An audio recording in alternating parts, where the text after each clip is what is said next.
Olá, meu nome é Cintia e você está no canal A Biblioteca de Gaia. Nesse vídeo nós vamos conversar sobre o livro A Sombra do Vento, que faz parte da série de livros O Cemitério dos Livros Esquecidos. São 4 livros que compõem essa série, porém não há necessidade de lê-los na ordem que eu vou comentar aqui para vocês, que é a ordem que eu escolhi ler, e inclusive a maioria, que é a ordem de lançamento dos livros. Apesar de fazerem parte de uma mesma série, todos estão interligados, você pode ler em qualquer ordem. Mas A Sombra do Vento é o primeiro livro publicado pelo autor em 2001. O segundo livro, publicado em 2008, é O Jogo do Anjo. O terceiro é O Prisioneiro do Céu, publicado em 2011. Em 2016, O Labirinto dos Espíritos. Eu, na verdade, já tinha lido A Sombra do Vento em 2008. Eu não lembro exatamente o ano, mas foi entre 2008 e 2011. Eu li, na época eu não tinha ideia que se tratava de uma série de livros. Eu acabei me desfazendo do livro porque eu não gostei muito por causa do final. O final me deixou com aquele gostinho de quero mais e eu fiquei muito pé da vida. Eu não gostava naquela época de ler livros que não tivesse um final aberto, né? Então eu acabei me desfazendo do livro e dessa vez eu acabei lendo o livro no Kindle com medo de acontecer algo parecido com o que aconteceu da primeira vez, eu ler e não gostar. Então eu vou deixar a capinha aparecendo em algum lugar aqui. Carlos Ruiz Zafón é um autor espanhol, nasceu em Barcelona em 1964 e atualmente vive em Los Angeles, nos Estados Unidos. Ele tem muito mais livros publicados, não só essa quadrilogia, essa série, e são livros independentes. Eu pretendo continuar com a série do Cemitério dos Livros Esquecidos. Eu já tenho aqui em casa O Jogo do Anjo. Como eu falei para vocês, eu pretendo ler essa série na ordem cronológica em que foi publicado os livros. E antes de eu falar das minhas impressões, se valeu a pena, se eu gostei mais de ler nessa segunda vez ou não, eu vou contar um pouquinho da história para vocês. Porém, antes de eu começar a contar para vocês sobre esse livro, quero pedir desculpa pelos cachorros da vizinhança inteira que resolveram latir todos neste domingo.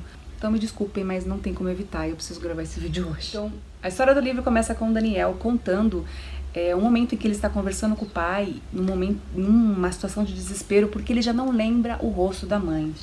A mãe do Daniel morreu quando ele era ainda pequeno, apesar de ser 11 anos ainda ser pequeno, mas ela morreu quando ele era mais jovem. E ele vive com o pai, que é um livreiro, e tem uma pequena livraria na cidade de Barcelona. E após ele relatar para o pai, né, esse momento em que ele está desesperado por não lembrar mais o rosto da mãe, o pai acha que está na hora de levar ele a um lugar secreto que poucas pessoas conhecem na cidade de Barcelona, que é o Cemitério dos Livros Esquecidos. Esse lugar nada mais é do que uma imensa biblioteca escondida, com uma fachada bem simples, bem discreta. As pessoas passam em frente e nem imaginam do que se trata, o que tem naquele prédio.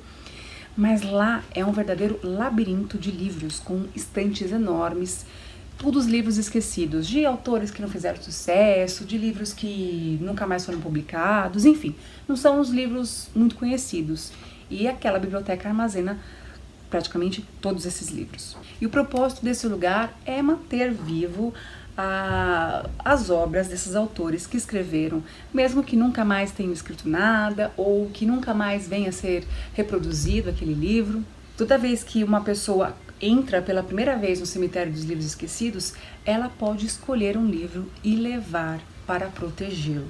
Então a ideia não é manter um acervo gigante de livros esquecidos, é fazer com que eles se tornem conhecidos por outras pessoas. Dessa forma, cada pessoa que vai a esse cemitério pela primeira vez escolhe um livro, leva ele para casa e fica responsável por cuidar daquele livro, por pesquisar sobre o autor, sobre outros livros que o autor possa ter publicado, a contar para outras pessoas a história daquele livro. Ninguém pode contar sobre o local. O local é meio secreto, mas as pessoas podem comentar sobre a existência daquele livro, não como adquiriu ele, mas falar sobre o autor, ir atrás de informações. A pessoa acaba se tornando, na verdade, um guardião do livro.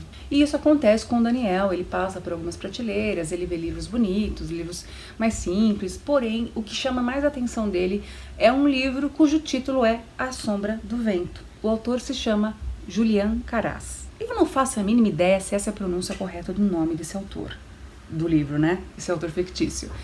Mas eu passei o livro inteiro lendo, chamando ele de Julián Caras. Eu vou mostrar, vai aparecer aqui como escreve o nome dele, mas enfim, não sei se uma pronúncia francesa, o livro é espanhol, o personagem também é espanhol, enfim, não sei, mas eu passei o livro inteiro chamando ele assim, então vou continuar chamando ele assim nesse vídeo. Apesar de nunca ter ouvido falar sobre esse autor, o Daniel pega esse livro e resolve que aquele será o livro dele. Então começa a jornada do Daniel para tentar descobrir quem é aquele autor, quais são os livros que ele publicou, ler o livro, né? É óbvio que ele precisa ler e conhecer a história do livro. E ele já começa ficando curioso porque o pai dele conta que não conhece, né, o autor, nunca ouviu falar, apesar de ser um livreiro há muitos anos. E também a editora que publicou aquele livro fechou há muitos anos. Então o Daniel já imagina aí que vai ter um pouquinho mais de trabalho para descobrir sobre esse autor, o Julián Caras.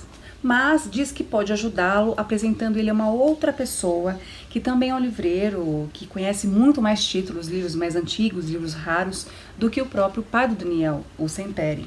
Então ele marca um dia e vai com o Daniel apresentar esse amigo chamado Barceló, que também é um livreiro e tem um conhecimento vasto de livros raros, gosta de colecionar, tem outros contatos também que pode buscar referências para tentar descobrir um pouco mais sobre esse Julián Caras. É assim que o Daniel mostra o livro pro Barceló, ele já percebe que trata-se de um livro raro, não necessariamente valioso, mas raro, porque é um livro de uma editora que fechou, um escritor que ele já ouviu falar, que ele tem um leve conhecimento sobre, porém sabe que é um livro de um escritor que não publica mais.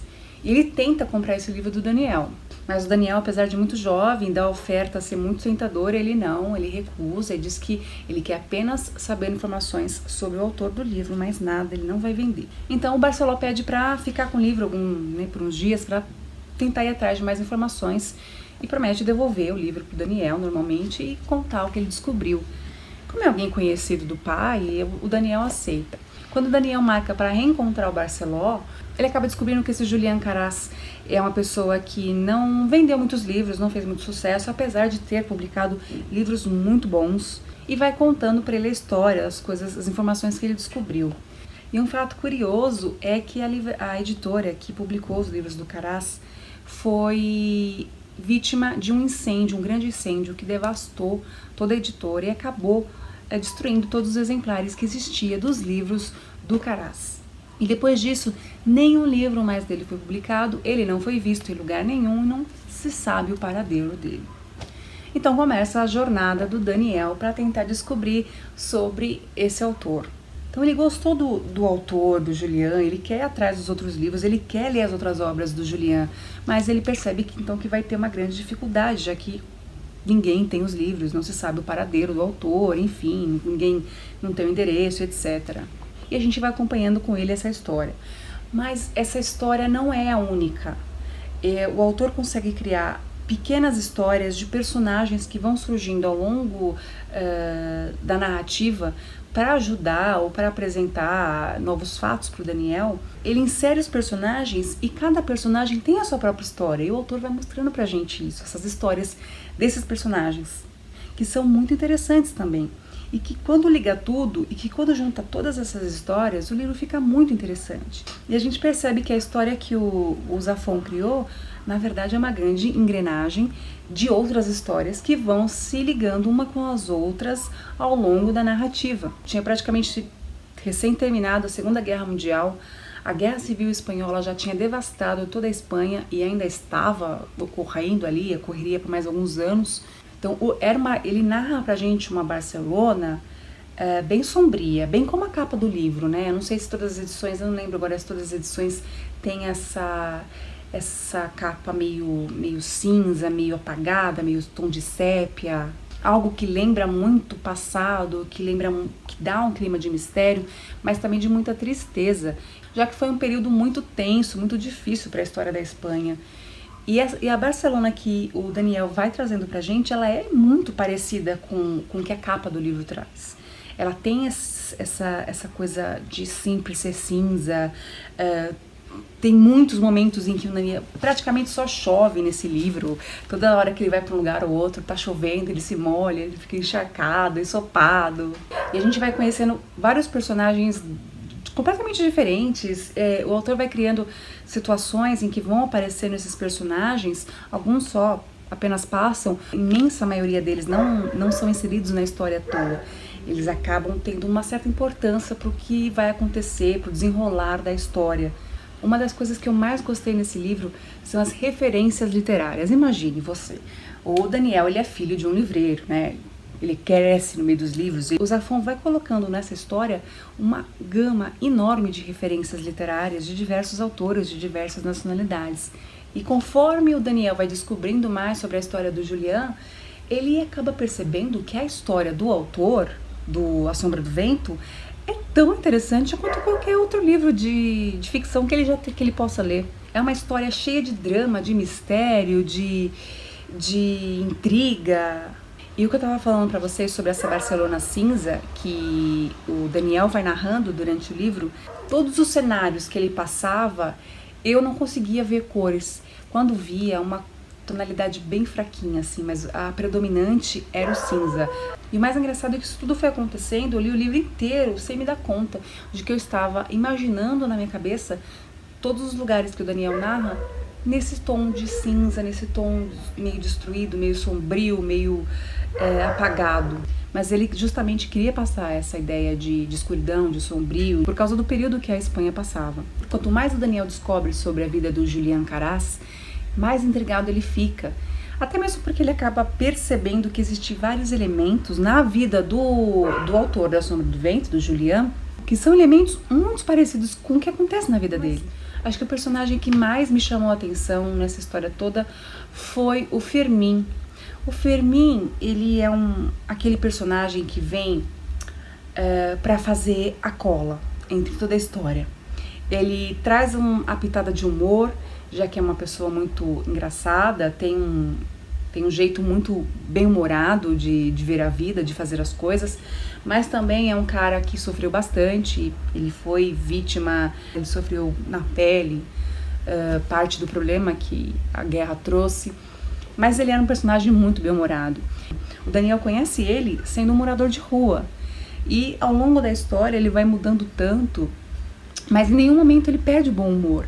Isso eu acho que é o personagem que eu mais gostei de conhecer. Mas ele não é o único personagem que é interessante assim.